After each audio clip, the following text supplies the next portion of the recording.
안녕하십니까. 중원교회 권영구 목사입니다.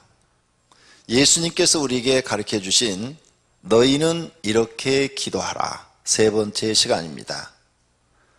예수님께서 제자들에게 너희는 이렇게 기도하라 이렇게 말씀하셨는데, 그 말씀의 깊이를 깨닫고 기도하면 지금 현재 우리가 기도하고 있는 것보다 깊은 영성을 소유할 수 있고, 하나님의 뜻을 깨달을 수 있고, 그리고 하나님이 원하는 사람으로 변화될 수 있습니다.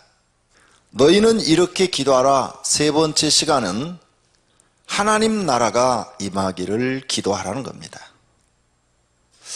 하나님 나라가 우리에게 얼마나 소중한지 성도님들은 잘 아실 줄로 믿습니다. 그러므로 예수님께서 너희는 하나님 나라가 임하기를 기도하라 그러셨던 겁니다. 그렇다면 어떻게 해서 하나님의 나라가 중요한지를 처음부터 다시 한번 보셔야 됩니다. 예수님께서 너희는 이렇게 기도하라 하셨는데, 첫 번째로는 하나님의 이름을 거룩히 하라. 기도 내용 중에 하나님의 이름을 거룩히 하는 기도를 하라는 겁니다. 그래야 피조물인 사람이 창조주를 잊어버리지 않고 영원토록 자신의 신분은 피조물이요, 피조물은 하나님을, 창조주를 영원토록 찬양하고 경배해야 된다는 것을 잊지 말라는 겁니다. 그 다음에 예수님이 하나님의 이름을 거룩하게 한 다음에 하나님 나라를 위하여 기도하라, 이런 말씀으로 우리에게 기도를 명령하고 계신 것입니다. 하나님 나라, 사람에게 얼마나 중요한 것인지 모릅니다. 아마 사람에게 가장 중요한 것이 있다면 하나님 나라를 하나님께 선물로 받는 것일 것입니다. 이렇게 중요한 것을 너는 기도할 때마다 놓치지 말라는 겁니다. 그러므로 우리는 예수님이 기도하라는 대로 하면 어린아이 때부터 죽을 때까지 신앙이 변함없이 계속적으로 성장할 수가 있습니다. 어린아이들은 기도를 하긴 하는데 하나님 나라를 모릅니다. 막연히 천국 있다 그러니까 있는 줄만 알지 구체적으로 하나님의 나라에 대해서 관심도 없습니다. 선생님이나 부모님이 천국이 있다, 하나님 믿어야 된다, 그래야 천국 간다 이렇게 말을 하니까 어린아이들이 그냥 믿고 따라오는 것이지, 정말 그들이 하나님 나라 들어가고 싶은 그런 간절한 마음이 마음속에 일어나지 않습니다. 근데 예수님이 가르쳐준 기도대로 어려서부터 하나님 나라가 내게 임하기를 원합니다. 기도를 처음 배우면서부터 하나님 나라가 내게 소중합니다. 내 마음에 하나님 천국이 이루어지기를 원합니다. 이런 기도를 꾸준히 한다면 그 아이는 자라면서 하나님 나라에 대한 관심도가 높아질 것입니다. 그리고 성인이 돼서는 어느 누구보다도 하나님 나라 백성으로서의 신앙생활을 하게 될 것입니다.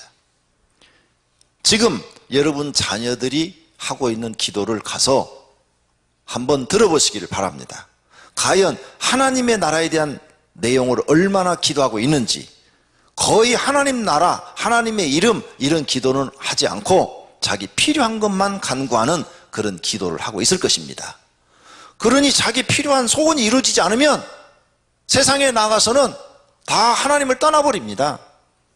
그래서 초등학교를 졸업하고 중학교로 올라갈 때 기독교 학생들이 중학교 교회 학교 반에 들어가지 않고 다 떨어진 이유가 거기 있습니다. 또 고등학교를 졸업하고 대학교 들어가는데 대학부에 학생들이 올라가지 않고 대학교 들어가면 다 세상으로 나가버립니다. 왜? 이들은 하나님의 이름에 대해서 관심도 없고 하나님 나라에 관심도 없고 하나님의 뜻에 대해서 알고 싶지도 않기 때문입니다. 어려서부터 우리가 우리 자녀들한테 이런 깊은 신앙을 넣어주질 못했고 여기에 관심도를 높여주지 못했고 이걸 놓고 기도하도록 만들어 놓지를 못했기 때문에 그들은 쉽게 잊어버리고 세상으로 나가버리는 것입니다. 그러나 예수님께서 너희에게 이렇게 기도하라 하는 말씀대로 어려서부터 아이들에게 하나님의 이름을 거룩하게 하고 그리고 하나님 나라의 소중함을 알고 기도하게 하고 하나님 뜻을 이루어드리는 도구가 되어야 된다고 기도를 가르쳐 훈련을 시켜놨더라면 이 아이들은 성장해 갈수록 더 깊은 신앙으로 하나님의 뜻을 이루어드리고 하나님 나라의 주인공이 되려고 살려고 노력할 것입니다. 그러니 다윗처럼 위대한 신앙인으로 성장할 수밖에 없고, 다니엘처럼 사자굴 속에 들어가도 변하지 않는 신앙으로 성장이 되어지는 것입니다.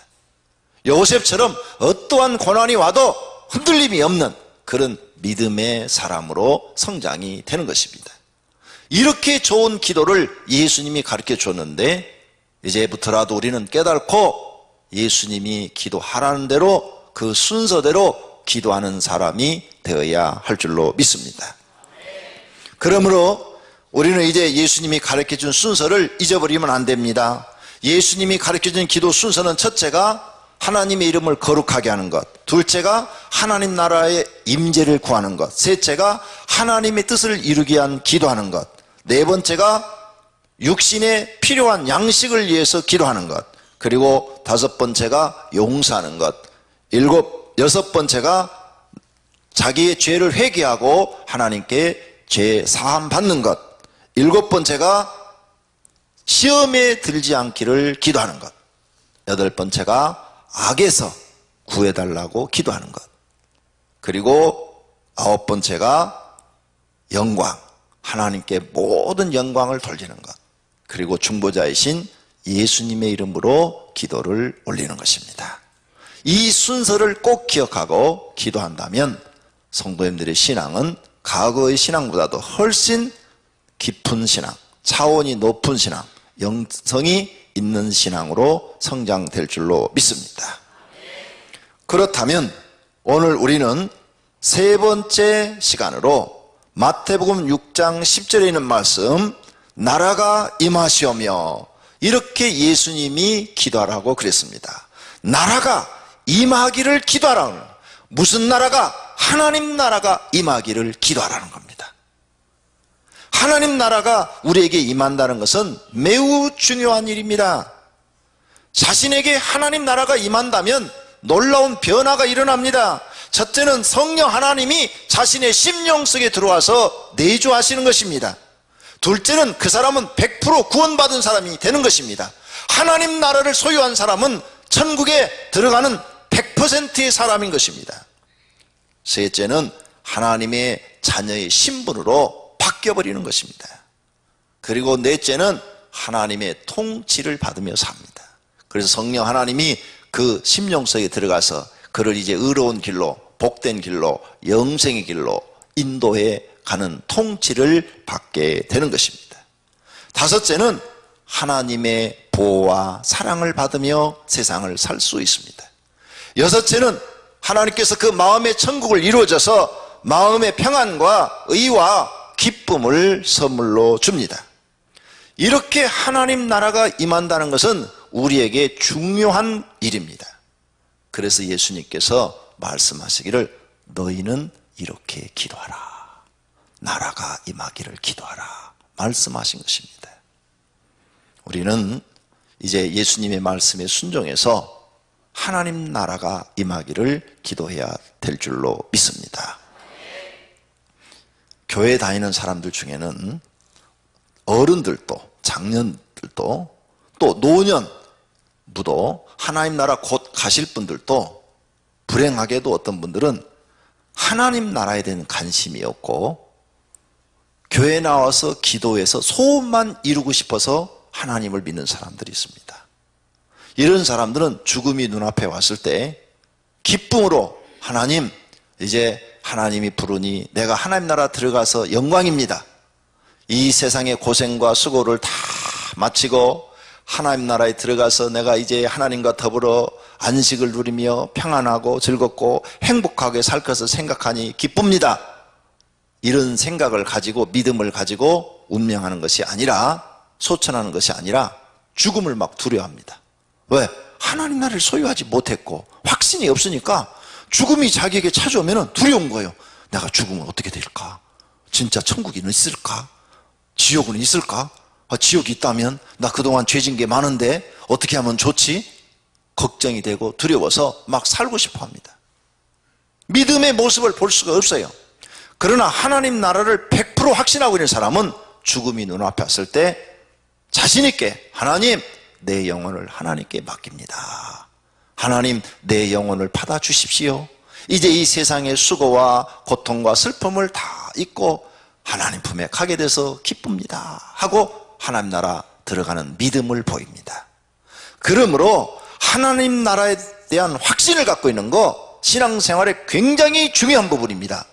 뿐만 아니라 이런 신앙을 예수 처음 믿으면서부터 기도로 배워서 나는 이제 하나님 나라 백성이다, 내 안에는 하나님 나라를 이미 소유했다, 이렇게 확신 있게 신앙생활을 한다면 그 사람은 신앙생활을 하면서 중간에 세상으로 나가거나 시험 들어서 넘어지거나 자빠지는 일이 없으실 것입니다. 약간의 시험이 와도 그래, 나는 하나님의 백성이니까, 하나님 나라를 소유한 사람이니까 세상 사람하고는 좀 다르게 살아야지 하고 믿음으로 모든 어려움들을 이겨내고 승리하는 사람이 될 줄로 믿습니다. 할렐루야. 그러므로 우리는 하나님 나라를 매우 중요하게 여겨야 됩니다. 예수님께서 하나님 나라를 이룬 사람은 의식주 문제도 걱정하지 말라는 말씀을 했습니다. 마태복음 6장 33절에 그런즉 너희는 먼저 그의 나라와 그의 의를 구하라, 그리하면 이 모든 것을 너희에게 더하시리라고 말씀하셨습니다. 하나님 나라를 구하라. 너희가 하나님 나라를 구해서 너희에게 하나님 나라가 이루어진다면 너희가 먹고 마시고 잠자고 입고 이런 문제 하나님이 책임져 주신다는 겁니다. 왜 그렇습니까? 하나님 백성이 되었으니까. 하나님이 왕이시지 않습니까? 왕이 자기 백성을 책임지는 것은 당연한 일입니다. 특히 선한 왕은 자신보다도 백성을 더 사랑해서 백성을 책임집니다. 우리가 믿는 하나님은 온 우주의 창조자이시기도 하지만 선하고 의로우신 왕이요 인자하신 왕인 것을 성경에 기록해 놓은 줄로 믿습니다. 그러므로 하나님의 백성은 하나님이 책임져 줍니다. 성경에 약속을 하셨고 그 약속을 지키셨는데 이스라엘 백성을 출애굽시켜서 광야에서 40년 동안 의식주 문제를 해결해 주신 줄로 믿습니다. 하늘에 만나를 내려서 40년 동안 먹여주신 줄로 믿습니다. 메추라기를 내려서 고기도 먹여주신 줄로 믿습니다. 수많은 적들이 히브리 민족을 넘보고 그들과 전쟁을 벌였지만 하나님이 다 지켜주셔서 전쟁에 승리한 줄로 믿습니다. 하나님이 책임졌다. 왜? 하나님의 백성은 하나님이 통치하시니까 책임져 주신다는 겁니다. 그러므로 우리가 교회에 나와서 하나님 나라를 소유한다는 것은 그 사람에게 있어서는 하나님의 은혜요 축복인 줄로 믿습니다. 사람 심령에 하나님 나라가 이루어진다면 너는 이미 영생을 얻은 사람이요 하나님의 보호를 받는 사람이요 하나님께 복받은 사람이라는 것입니다. 믿습니까? 그러니 그 나라와 그 의를 구하라. 그 나라가 뭡니까? 하나님 나라를 구하라는 거 아닙니까? 오늘 우리는 이런 예수님의 가르침을 마음속에 깊이 새기고 열심히 하나님 나라가 우리 자신에게 이루어지기를 기도하는 성도가 되어야 할 줄로 믿습니다.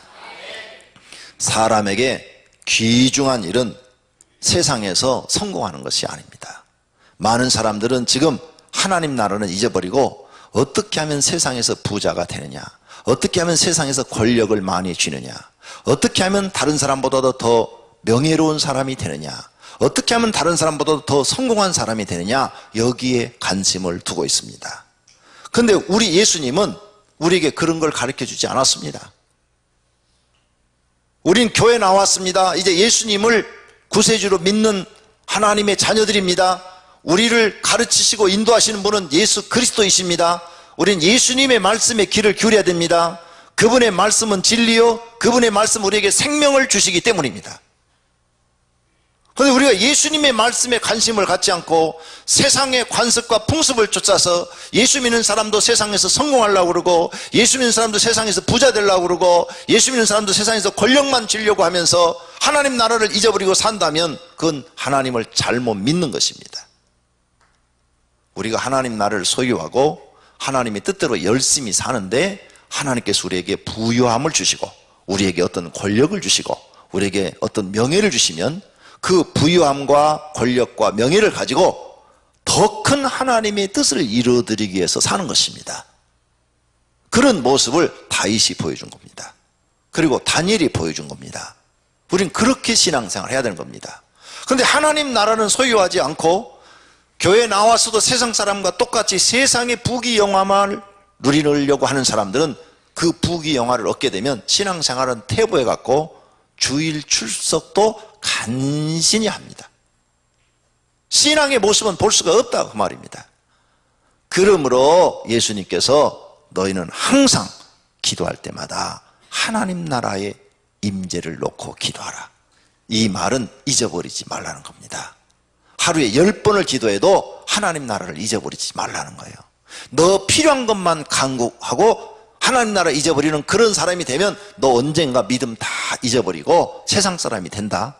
너는 기도할 때마다 하나님의 이름을 거룩하게 하려는 생각을 가지고 기도하고, 기도할 때마다 하나님 나라가 너에게 임하여 있다는 이 자신감, 행복감, 그리고 그 소중함을 가지고 기도하라는 겁니다. 그래야 네가 세상에 나아가서 부귀영화를 누려도 거기에 구애받지 않고 흔들리지 않고 거기에 휘둘리지 않고 신앙인으로서 떳떳하게 하나님의 뜻을 이루어드리는 백성이 될 수 있다는 것입니다. 할렐루야. 이런 깊은 뜻이 예수님이 가르쳐준 기도문 속에 들어있는 것입니다. 오늘 사랑하신 성도님들, 기도할 때마다 잊어버리지 말고 하나님 나라의 임재를 놓고 기도하시기를 바랍니다. 그래서 예수님께서 어리석은 부자의 비유를 누가복음 12장에서 말씀합니다. 한 부자가 농사를 지었는데 그 해에 풍년이 들어서 소출이 풍성했다고 그랬습니다. 그래서 그것을 곳간에다가 갖다가 집어넣으려고 그랬더니 너무 소출이 많아서 곳간이 차가지고 적어서 다 집어넣을 수가 없었답니다. 그래서 이 부자가 말하기를, 야, 곳간을 헐고 다시 크게 지어라. 그래서 크게 지어서 그 해에 얻은 소출을 곳간 안에 가득 채웠더니 몇 년 동안은 일하지 않고 놀고 먹어도 될 만큼 많은 소출을 곳간에다가 집어넣습니다. 그리고 그 부자가 이렇게 말을 했습니다. 야, 이제 몇 년 동안 일하지 않아도 먹고 살 만큼 충분히 마련했으니 쉬자. 내 영혼아 편히 놀자, 편히 쉬자. 이렇게 말을 했는데 그날 밤에 하나님께서 그 영혼을 찾으리니 그 영혼을 찾으면 예비한 것이 누구 것이 되겠느냐라고 예수님이 비유로 말씀하신 것입니다. 부자는 하나님 나라는 생각지 못한 겁니다. 땅에서 많은 소출을 얻어서 창고에다가 먹을 걸 가득 쟁여놓으면 그것이 자신은 성공한 줄로 알고 있었습니다. 예수님의 말씀처럼 그날 밤에 그 영혼을 하나님이 불러가신다면 그 예비한 것은 아무 쓸모없는 것이 되는 것입니다. 하나님 나라를 소유하는 것이 부자가 되는 것보다도 더 중요한 줄로 믿으시기를 바랍니다. 할렐루야. 또 이와 같은 것을 우리에게 깨닫기 위해서 누가복음 16장에서 우리가 잘 아는 부자와 거지 나사로의 비유를 말씀하신 것입니다. 부자는 하나님 나라의 소중함을 모르고 날마다 많은 돈을 가지고 집에서 호화로이 잔치를 했다고 그랬습니다. 그리고 거지는 세상의 것 아무것도 가지고 있지 않지만 오직 하나님만 바라보고 하나님만 의지하면서 매일매일 구걸해서 먹고 살았습니다. 그 부자의 집에서 잔치 끝나고 나면 남은 음식을 동량을 해가지고 먹고 살았습니다. 이 사람은 의지할 데가 없으니까 세상에서 하나님만 의지하고 산 것입니다. 그러다가 두 사람 다 죽었다고 그랬습니다. 이 부자는 죽어서도 자기가 잘 될 줄 알았는데 전혀 생각지 못하는 음부에 가서 고통 중에 있었다고 그랬습니다. 어느 날 고통 중에서 위를 바라보니 자기의 조상 아브라함이 낙원에서 자기 집에 찾아오는 거지와 함께 행복하게 지내는 모습을 보았다고 예수님이 비유로 말씀합니다. 그래서 자기 조상 아브라함한테 아브라함 아버지여, 아브라함이여, 물 한 방울만 찍어서 내 혀를 적셔 주십시오라고 간청을 했습니다. 그러므로 지옥은 물 한 방울이 소중한 곳입니다. 그가 아무리 세상에서 부자로 살았어도 예수님의 말씀대로라면 지옥은 물 한 방울이 얼마나 소중한지 물 한 방울을 얻을 수 없는 곳이 바로 지옥입니다. 그러므로 이 부자는 인생을 실패한 것입니다. 세상에서 하나님 나라의 소중함을 모르고 하나님 나라를 잊어버리고 날마다 호화로이 잔치하고 먹고 즐기고 행복하게 지낸 것 같았지만 결국은 그의 인생은 불행해졌고 망쳐버린 것입니다. 사랑하시는 성도님들, 이런 예수님의 비유의 가르침을 통해서 너희는 이렇게 기도하라. 나라가 임하옵시며 한 이 뜻을 깊게 생각하셔야 됩니다. 예수 믿어도 부자 될 수 있습니다. 하나님 나라를 소유한 사람도 부자 될 수 있습니다. 근데 하나님 나라를 소유하고 부자가 되면 더 좋은 것입니다. 근데 하나님 나라를 소유하지 못한 사람이 부자가 됐다. 하나님 믿을 수 있는 기회가 더 없어집니다. 왜? 하나님보다 돈을 더 의지하니까 아무리 전도를 해도 그 사람은 하나님을 받아들일 마음이 없는 겁니다. 그러므로 성도님들은 하나님 나라를 소유하시고 하나님께 복받아서 부유한 자가 되시기를 바랍니다. 그렇게 믿음이 정립이 되어서 기도하신다면 여러분의 영혼은 잘 되고 하나님 나라 가서 상급을 받는 분들이 되실 줄로 믿습니다. 그러므로 기도할 때 하나님 아버지여, 하나님 나라가 내 심령 속에 이루어지기를 원합니다. 이렇게 기도하라는 겁니다. 예수님의 가르침은 하나님 나라가 너에게 이루어지기를 기도하라는 겁니다. 네가 하나님 나라를 이루지 못했는데 다른 사람 하나님 나라 이루어지면 너하고 무슨 관계가 있냐는 거죠. 그러므로 너의 심령에 하나님 나라가 이루어지기를 기도하라는 거예요. 누가복음 17장 21절에 또 여기 있다 저기 있다고도 못하리니 하나님의 나라는 너희 안에 있느니라고 하셨습니다. 우리 안에 하나님 나라가 있다는 거예요. 이게 무슨 뜻일까? 우리 안에 하나님 나라가 있다는 거예요. 첫째, 믿음으로 하나님 나라가 존재한다는 것을 확실히 믿는 것입니다. 둘째로 성령 하나님이 우리 심령 안에 들어오셔서 우리의 주인이 되어주시고 왕이 되어주셔가지고 우리를 통치하셔서 하나님 나라를 완전히 주신 거예요. 즉 영생을 주신 것입니다. 셋째로 우리 안에 하나님 나라가 있다는 것은 우리 마음의 천국이 이루어졌다는 거예요. 마음의 천국이 이루어져서 이제 과거처럼 하나님 나라가 없었던 사람처럼 살지 않고 이제 하나님 나라를 소유한 사람처럼 세상에서 산다는 거예요. 우리 안에 하나님 나라가 이루어졌다는 것은 이와 같은 뜻들을 가지고 있는 것입니다. 그러므로 하나님 나라가 이루어진 사람의 특징은 사도 바울이 말을 했습니다. 로마서 14장 17절에 놀라운 진리와 비밀이 숨겨져 있습니다. 사도 바울은 기도하다가 하나님 나라 올라갔다 내려왔다 그랬어요. 3층 전까지 갔다 왔다 성경에 기록해 놨습니다. 3층 전까지 갔다 와서 그가 깨달았어요. 하나님 나라는 정말로 실존하고 있구나. 100% 확신하게 된 거죠. 그러면 하나님 나라를 확실히 알고 있는 내가 이 땅에서 마음의 천국을 어떻게 이루고 살 수 있느냐, 그 비밀을 우리에게 가르쳐준 말씀이 바로 로마서 14장 17절의 말씀입니다. 하나님의 나라는 먹는 것과 마시는 것이 아니요 오직 성령 안에 있는 의와 평강과 희락이라. 사도 바울이 깨달았어요. 하나님 나라가 너희에게 임했다는 것은 이제 너희 마음속에 성령 하나님이 임재하신 것인데, 성령 하나님이 너희 안에 임재해가지고 뭘 주느냐? 마음속에 의로운 생각을 주고 평강을 주고 희락, 기쁨을 주는 것이다. 하나님 나라가 자기 마음에 이루어진 사람들은 항상 이 마음을 가지고 산다는 거예요. 그리고 바울이 이걸 깨닫고 실천합니다. 복음을 전하다가 바울과 실라가 빌립보 감옥에 갇혔어요. 억울하게 귀신 들린 요정 하나 내쫓아줬다가 좋은 일 했다가 그 주인한테 모함을 받아가지고 맞았습니다. 그리고 감옥에 지금 갇혀 있어요. 잘못한 게 아무것도 없어요. 좋은 일, 선한 일 했을 뿐이에요. 그러면 그 감옥에서 우리 같으면 분해가지고 이것들이 내가 로마의 시민권을 갖고 있는데 재판도 없이 막 나를 때리고 감옥에 가도, 그리고 한 사람 얘기만 듣고 가도 내가 악한 짓을 한 것이었고 선한 일을 했는데 두고 봐라. 내일 아침에 날이 밝으면 내가 재판을 정식으로 요청해서 복수를 해주리라. 그 귀신 들렸던 요정의 주인을 잡아가지고 이 감옥에 쳐 넣으리라. 이렇게 분해가지고 씩씩거리고 있을 터인데 바울은 그렇게 하지 않았습니다.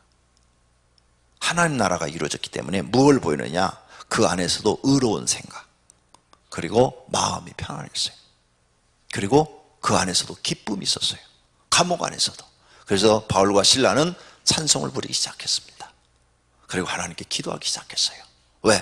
의와 평강과 기쁨을 잃지 않기 위해서. 그랬더니 하나님께서 그 찬송과 기도 소리를 들으시고 지진을 일으켜서 옥문을 다 열어버리시고 간수장이 놀라가지고 옥문이 열렸으니까 이 죄수들이 다 도망간 거 아니야? 그러면 이제 난 큰일 났네. 나는 이제 상관한테 잘못하면 문책당하고 죽게 생겼네. 걱정을 하는 거예요.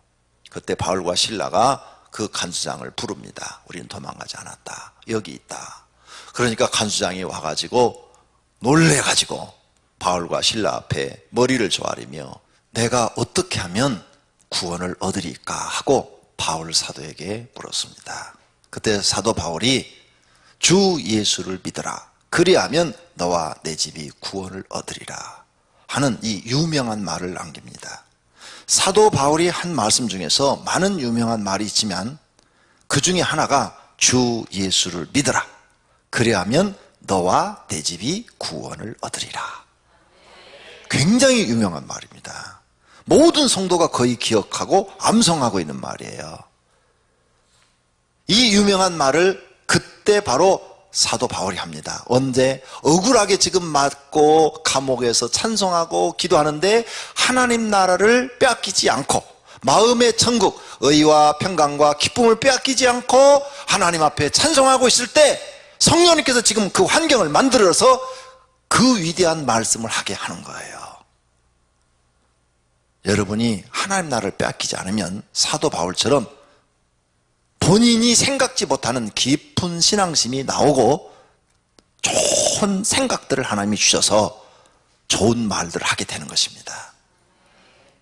그리하여 사도 바울이 간수장의 집에 가서 예배를 드리고 간수장이 사도 바울의 몸을 다 씻겨주고 맛있는 음식을 주고 잘 대접하고 간수장 집에 가서 예배와 기도를 드렸더니 그곳에 성령이 임하셔서 그 간수장의 집 식구들이 예수를 영접한 줄로 믿습니다. 할렐루야. 우리가 하나님 나라를 소유하게 되니까 누가 축복하시느냐? 성령 하나님이 역사해 주시는 거예요. 그래서 감옥에 갇혀있는 사도 바울을 대접받게 해주시는 거예요.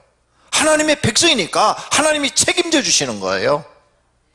오늘 우리 성도님들은 이렇게 중요한 하나님 나라를 마음에 소유하시고 주님이 부르는 그날까지 어떠한 사건 속에서도 빼앗기지 마시기를 바랍니다. 그래서 항상 기도할 때마다 하나님, 내 마음의 천국이 이루어지기를 원합니다. 내 마음속에 의와 평강과 기쁨이 있기를 원합니다. 이 기도를 항상 하셔야 됩니다. 그리고 어떤 사건이 일어나면 그래, 나는 어떠한 일이 일어나도 마음의 의와 평강과 기쁨은 빼앗기지 않겠다. 이렇게 기도하셔야 됩니다. 이런 것을 구약에서 다니엘을 통해서 우리는 볼 수 있습니다. 다니엘이 사자굴 속에 들어갔어요. 사자굴 속에 들어갈 때 살고 싶어서 나 집어넣지 마, 나 집어넣지 마 이랬어요? 아니에요. 사자굴 속에 집어넣는다는 공고가 붙은 걸 알고도 하루에 3번씩 기도했다고 그랬어요. 그것도 창문을 닫아야 되는데 일부러 열어놓고, 너희가 그런다고 내가 매일 3번씩 기도하는 것을 비겁하게 감추고 기도하지 않겠다. 내 사자굴 속에 들어가도 나는 떳떳하게 기도하다 죽겠다. 이런 결심이 아니고는 문을 열어놓을 수가 없죠. 그 마음에 벌써 뭐가 이루어졌어요? 마음에 천국이 이루어진 거예요. 의와 평강과 기쁨이 이루어져 있는 거예요. 사자굴 속에 들어갈 때도 그 마음을 갖고 들어가는 거예요. 의와 평강과 기쁨을 가지고 들어가니까 들어갈 수 있는 것이지, 이 마음에 천국이 없으면 두렵고 떨려서 어떻게 거길 들어갑니까? 초대교회 성도들은 화형을 당하기도 하고 십자가에 못 박혀 죽기도 했어요. 많은 핍박을 겪은 걸 우리가 잘 압니다. 그들이 그렇게 죽을 수 있었던 이유가 뭡니까? 하나님 나라가 이루어졌기 때문입니다. 사랑하신 성도님들, 이렇게 소중한 하나님 나라가 임재하기를 기도하시기를 바랍니다. 매일매일 기도하시기를 바랍니다. 하나님, 내 마음의 천국이 이루어지게 하옵소서. 마음속에 의와 평강과 기쁨이 항상 있게 하옵소서. 태산이 흔들려도 변함이 없게 하소서. 가정의 위기가 와도 변함이 없게 하여 주시옵소서. 사도 바울과 같은 천국을 이루게 해 주시옵소서. 이렇게 기도를 하라는 겁니다. 그랬을 때 우리의 신앙은 자신이 생각한 것보다도 더 깊은 신앙, 위대한 신앙으로 바뀌고, 이런 신앙을 소유한 사람을 마귀가 해할 수가 없는 거예요. 마귀가 감당할 수가 없어요. 이런 사람은 막 물질로 피해를 줘도 눈 하나 깜짝도 안 해요. 왜? 마음의 천국을 빼앗기지 않고 있으니까. 마귀는 우리한테 고난과 실패와 좌절을 주어가지고 마음의 천국을 탁 빼앗아가지고 마음속에 막 불안스럽고 괴롭고 고통스럽고, 아이고 예수 믿어도 별거에 없네, 나는 예수 믿어도 이렇게 못 살아, 이렇게 불평하게 만드는 것이 마귀 하는 일이에요. 그런데 그런 마귀의 장난에 속지 않고 나는 언제나 마음의 천국인 의와 평강과 기쁨을 소유하겠다, 빼앗기지 않겠다. 암병에 걸려도 나는 그렇게 하겠다. 암에 걸려도 떳떳하게 나는 기도하면서, 하나님, 내가 암에 걸려서 내일 죽을지라도 오늘 내 마음속에 의로운 생각과 하나님 주시는 평안과 기쁨을 소유하고 기도하다 가겠습니다. 딱 이렇게 결심해버리면 마귀가 손들어버려요. 저 사람은 감당할 수 없는 사람이다. 저 사람은 믿음의 사람이다. 우리 마귀는 졌다. 반대로 하나님 편에서 볼 때는 됐다, 너는 인정할 만하다. 그런 사람의 기도는 하나님이 속히 응답하시고 더 살려주셔서 하나님의 복음을 전하여 다른 영혼을 더 살리도록 기회를 주실 줄로 믿습니다. 할렐루야. 그러므로 하나님 나라가 우리에게 임하기를 기도하는 것은 우리에게 굉장히 중요한 것입니다. 하나님 나라가 우리에게 이루어지면 요한복음 10장 10절에 예수님이 말씀을 합니다. 내가 온 것은 양으로 생명을 얻게 하고 더 풍성히 얻게 하는 것이라. 그러므로 하나님 나라가 이루어진 사람은 생명을 이미 얻은 것이요, 하나님이 주신 은혜로 더 풍성한 삶을 살게 될 줄로 믿습니다. 자신에게 하나님 나라가 이루어지면 하나님의 통치가 시작됩니다. 그래서 하나님이 그 사람을 통치해요. 마음속에 성령님이 계시기 때문에 죄를 딱 지면 성령님께서 너 그거 죄다 깨닫게 해주셔요. 목사가 가르치지 않아도 하나님 나라가 이미 임한 사람은 성령 하나님이 그를 고쳐하시기 시작해요. 그래서 죄 지면 너 그거 죄야, 짓지 마라. 너 죄 지면 너 힘들다, 너 고통스러워, 죄 짓지 마라. 너 회개하기가 얼마나 어려운 줄 아냐? 미리서 생각을 다 줘버려요. 그러니까 죄를 지려다가도 움찔하고 안 지게 되는 거죠. 왜? 성령님이 이미 그분을 통치하시기 시작하는 겁니다.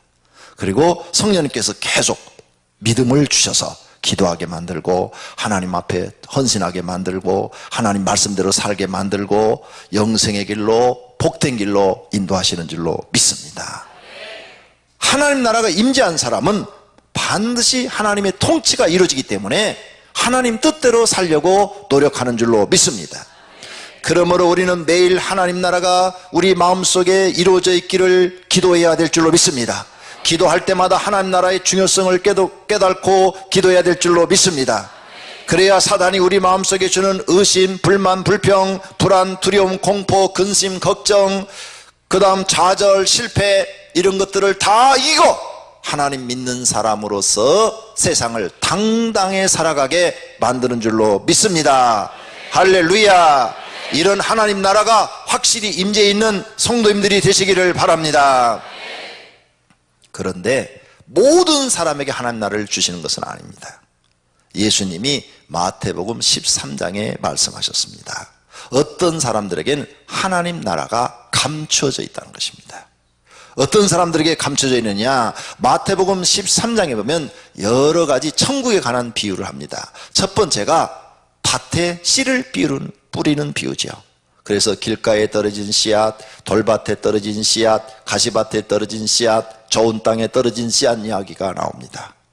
두 번째 비유가 천국에 관한 비유인데, 천국은 알곡과 가라지, 알곡과 가라지에 관한 그런 비유가 나옵니다.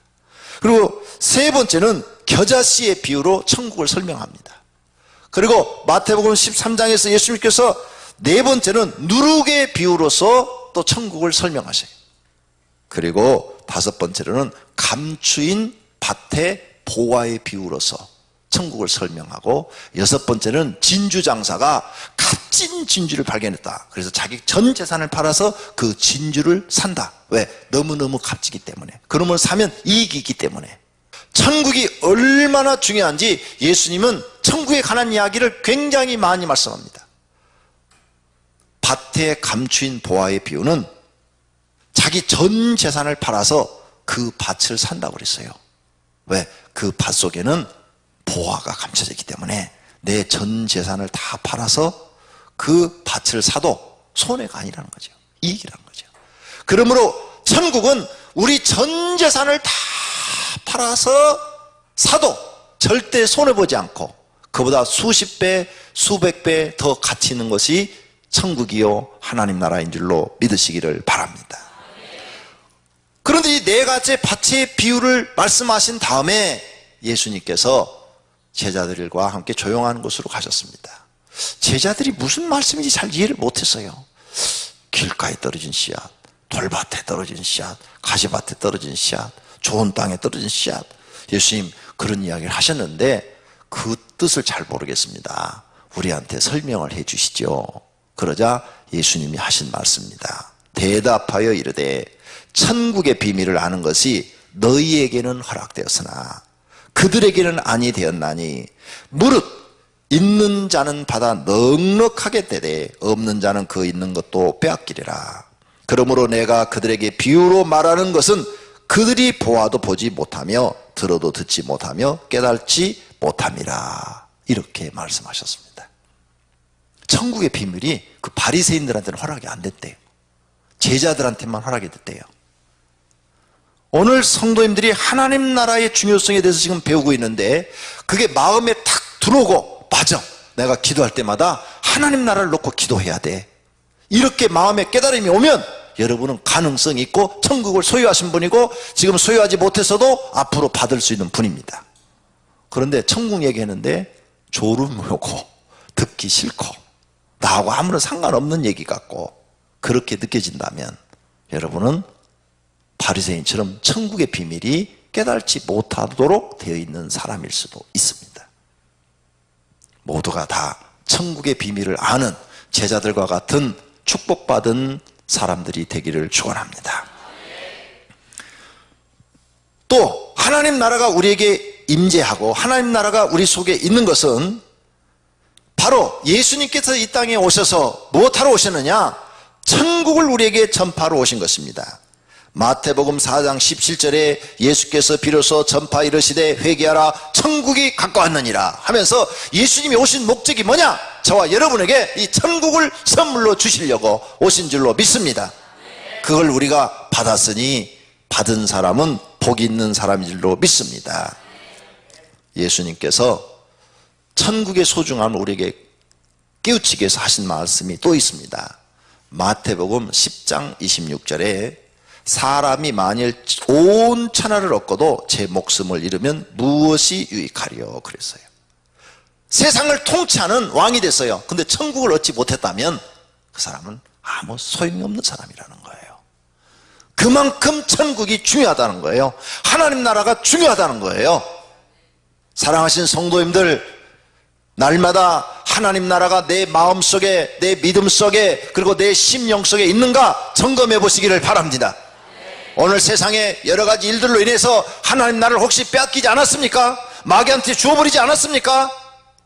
오늘 나를 고통스럽게 하고 실망스럽게 한 어떤 사건을 통해서 하나님 나라를 잊어버리지 않았습니까? 그렇다면 다시 기도하셔서 찾으시기를 바랍니다. 하나님, 나는 세상 모든 것이 내게 실망을 준다 하더라도 하나님 나라가 내게 있으므로 좌절하지 않겠습니다. 이렇게 믿음이 회복되어질 줄로 믿습니다. 하나님 나라를 놓고 기도하게 되면 하나님 나라가 얼마나 소중한지를 깨달은 사람은 세상에 어떤 실망을 주어도 금방 회복이 됩니다. 그래서 예수님께서 너희는 이렇게 기도하라 이러신 거예요. 우리는 이 문제를 우리 자신만 놓고 기도해서는 안 됩니다. 우리 가정을 놓고 기도해야 돼요. 그래서 우리 가정, 하나님 우리 가정에도 하나님 나라가 이루어지기를 원합니다. 이렇게 기도하셔야 됩니다. 중요합니다. 왜냐하면 우리가 이 세상을 살아가는데 가정은 자신과 떨어질래야 떨어질 수가 없어요. 하나님이 만든 보금자리입니다. 그러므로 우리 가정이 하나님 나라가 이루어져야 돼요. 어떻게 하면 우리 가정이 하나님 나라가 이루어질까요? 첫째는 온 가족이 하나님을 믿고 구원받아서 하나님의 백성이 되는 겁니다. 그래야 가족의 각 심령 속에 하나님 나라가 이루어진 겁니다. 두 번째는 우리 가족이 의와 평강과 기쁨을 잃지 않기 위해서 서로가 노력하는 겁니다. 의라는 것은 뭔지 아십니까? 어떠한 어려움 속에서도 악을 행하지 않는 것입니다. 선을 행하는 거예요. 가정이 지금 굉장히 어려워요. 어려운데 모두가 다 의를 행해요. 의. 그래서 예를 들어서 남편이 사업을 하다가 실패를 해서 부도 맞았어요. 그래서 많은 빚을 지게 됐습니다. 그러면 하나님 나라가 이룬 가정은 의를 이루어야 되니까 남편을 구박하고 미워하고 그러는 게 아니라 여보 살다 보면 그럴 수도 있죠. 우리 하나님께 기도합시다. 이 고난을 하나님이 해결해 달라고 이렇게 의롭게 말하는 거예요. 그런데 이 의가 이루어지지 않은 가정이 이렇게 말해요. 당신 때문에 우리 가정이 이렇게 망했어. 내 그럴 줄 알았어. 당신 실패해서 우리 이렇게 고생시킬 줄 알았어. 막 이렇게 막 따지는 거예요. 이건 의가 아니에요. 악이야, 악. 의는 악을 행하지 않는 거예요. 선을 행하는 거예요. 어떠한 어려운 환경 속에서도 의로운 생각을 갖는 것이 바로 천국이 이루어지는 기본적인 조건이에요. 서로를 미워하거나 서로를 원망하거나 불평하지 않는 거예요. 서로 가족은 뭐예요? 돕는 관계죠. 어떠한 어려움 속에서 서로 도우려고 하는 그것이 의예요. 의. 가족은 하나님께서 돕기 위해서 만든 거거든요. 그러므로 그 의를 이루라는 거죠. 의. 그 다음 평강은 뭡니까? 가정이 아무리 어려운 일이 있어도 온 식구가 마음이 평강을 얻으려고 노력해야 돼요. 그래서 가정에서 소리를 지르고 짜증을 내고 이러면 안 돼요. 너희 가정이 평강하려면 신경질을 부리면 안 된다 그 말이에요. 가정에서 아무리 큰일이 있어도 신경질 부리면 안 돼요. 예를 들어서 부인이 시장에 갔는데 소매치기를 당했어요. 그래갖고 지갑에 한 50만 원을 넣어가지고 갔는데 잊어버렸어요. 집에 와서 여보 내가요 오늘 50만 원 갖고 시장 갔는데 잊어버렸어요. 이러면은 남자가 이 옆에 있냐 77 맞게 막 이렇게 짜증을 내면 안 된다 이게요. 그럼 안 된다는 거예요. 그럼 뭐가 깨져요? 평강이 깨져요. 평강. 가정이 평안하게 해서 그렇게 말하면 안 된다는 거예요. 그게 가정에서 서로 소리지지 않기로 좋은 말만 하기로 아무리 화가 나도 딱 목소리를 가라앉혀서 아이고 좀 조심하지 50만 원 우리 집에 큰데 할 수 없지 뭐 잊어버렸으니까 당신 몸 안 다쳤으면 됐어 그냥 잊어버리자 이렇게 가정을 평강을 위해서 노력하자는 거죠. 그런 가정이 가정의 천국을 이룬다는 거예요. 평강을 이루기 위해서 노력하는 가정 항상 잊어버리면 안 돼요. 그 다음에 기쁨을 어떻게 하면 우리 가족이 기쁠까 그래서 남편은 아내를 기쁘게 하려고 노력하고 아내도 남편 기쁘게 하려고 노력하고 부모도 자녀를 기쁘게 하려고 노력하고 자녀도 부모를 기쁘게 해서 노력해서 가정에 기쁨이 있게 하라. 기쁨이 있게. 그런 가정이 가정 천국이 이루어지고 예수 믿는 기쁨이 있고 즐거운 가정이라는 거예요. 할렐루야. 그걸 놓고 기도하라는 거예요. 하나님 우리 가정에 천국이 이루어지길 원합니다. 하나님 나라가 이루어지기를 원합니다. 의와 평강과 기쁨이 있는 가정이 되기를 원합니다. 사도 바울이 우리에게 가르쳐준 것처럼 그런 가정을 만들어 주시옵소서. 그렇게 매일 기도하고 지금부터 그런 가정을 이루려고 노력하라는 말이에요. 그래서 그렇게 가정이 이루어지면 어떻게 돼요? 그런 가정은요 월세를 살아도 행복해요. 왜? 의가 이루어지고 평강이 이루어지고 기쁨이 이루어졌어요. 월세를 살아도 서로가 돕고 옆에 사람이 와서 보니까 저 사람들은 천사들 같이 보이는 거예요. 그러니 예수 안 믿는 사람이 그런 가정을 딱 볼 때 부러운 거예요. 우리는 저 사람보다 잘 사는데 날마다 싸우고 다투고 서로 헐뜯고 신경질 내고 그냥 막 집안이 난리가 벌어지는데 저 사람들은 저렇게 가난해도 집에 가면 악을 행하지 않지요. 항상 평안하려고 서로 조심하지요. 항상 서로 기쁨을 주려고 노력하지요. 얼마나 부럽겠어요. 하나님이 예수 믿는 가정에 이루어지길 원하는 가정이 바로 이거예요. 의와 평강과 기쁨이 이루어진 가정 만들 수 있습니다. 충분히 하실 수 있어요. 우리가 기도하면 성령님께서 우리를 도와서 할 수 있습니다.